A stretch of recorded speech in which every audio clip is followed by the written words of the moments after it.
અને ભાઈ શ્રી ગબ્બરભાઈ અને એમનો પરિવાર, એટલે ગબ્બરભાઈ અને 3 વ્યક્તિ સમાજમાં આવવા માંગતા હોય, એમની ઈચ્છા હોય તો સમાજની તાલુકાની સમિતિ, ગ્રામ સમિતિને એમને વિનંતી કરશે તો ચોક્કસ એમની જયારે ઈચ્છા હોય, ટૂંક સમયમાં હોય, 1 દિવસમાં હોય, 2 દિવસમાં હોય, અઠવાડિયામાં હોય, કોઈ મહિનામાં હોય, એમને પણ સમાજ સ્વીકારવા માટે તૈયાર છે.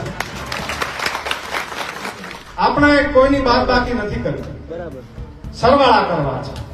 ક્યાંક આકરું વલણ ભાઈ શ્રી ગબ્બરભાઈ, એમના ભાઈ અર્જુનભાઈ, એમને હું સ્ટેજ ઉપરથી જવાબદારી પૂર્વક વિનંતી કરું છું સમાજના દીકરા તરીકે કે તમે તમારું વલણ સોશિયલ મીડિયામાં પોઝિટિવ રાખો, સકારાત્મક રાખો.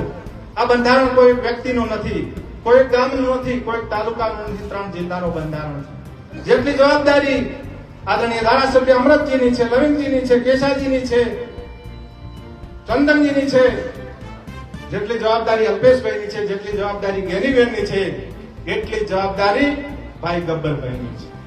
એને પાલન કરવું એ ગબ્બરભાઈની ફરજ છે, આપણી બધાની ફરજ છે. એટલે મારી આગ્રહભરી વિનંતી છે, જે અહીં નિર્ણય થાય એ નિર્ણય એમના માટે પણ લાગુ રહેશે. આપણે કોઈના બાદ બાકી નથી કર્યા, આપણે સરવાળા કરવા છે.